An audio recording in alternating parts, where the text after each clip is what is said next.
Cassie came from a shelter way out in rural West Virginia. She was brought in as a puppy and spent her whole life there. The area didn't have many adopters, and chances for dogs like her were slim.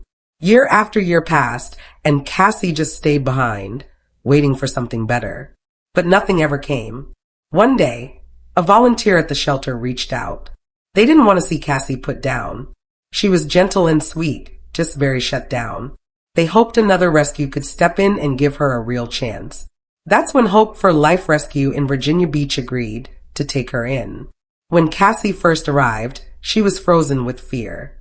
Getting her out of the truck and into her room was a struggle. Her body stayed low to the ground. She avoided all eye contact. As soon as she reached the corner of the room, she crawled under a low shelf and stayed there, facing the wall. She didn't growl or bark. She didn't react. She just shut down completely. No matter who came in or how softly they spoke, Cassie wouldn't move.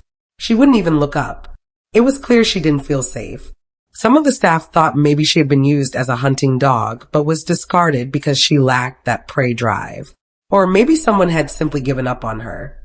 Whatever had happened, it had clearly left a mark. Cassie wasn't just shy. She was scared to exist. Days passed, and there was still no change. That's when the team came up with a quiet idea. They started assigning staff and volunteers time slots, not to walk Cassie or pet her, but just to sit in her room. No pressure, just company. People came in with books. Some brought laptops. Some just sat cross-legged with a cup of coffee. No one forced anything. They just stayed quietly with her.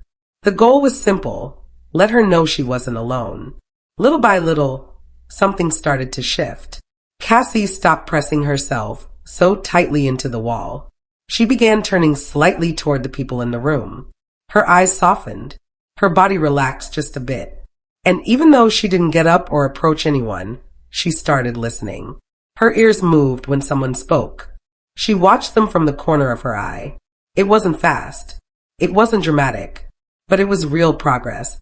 After a few weeks of slow and steady time with her, Cassie was ready to try a foster home. Everyone was nervous.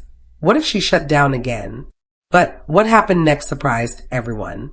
Once she settled in, Cassie's personality came out in a big way. She wasn't just calm, she was playful.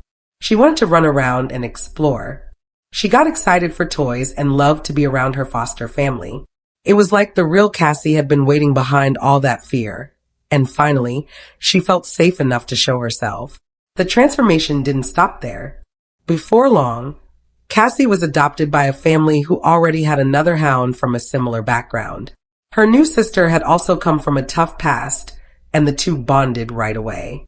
They looked alike, moved alike, and now they healed together. Cassie now has a yard to run in, a family who loves her, and a dog sister who understands her in ways no one else can. She went from hiding in a corner to playing freely in the sunshine. She's a happy dog now, a safe dog, a loved dog. Cassie's story reminds us that sometimes the best way to help a scared animal is just to sit quietly beside them. No words, no pressure, just presence. If this story touched you, give it a like. Even sharing it helps more animals find love.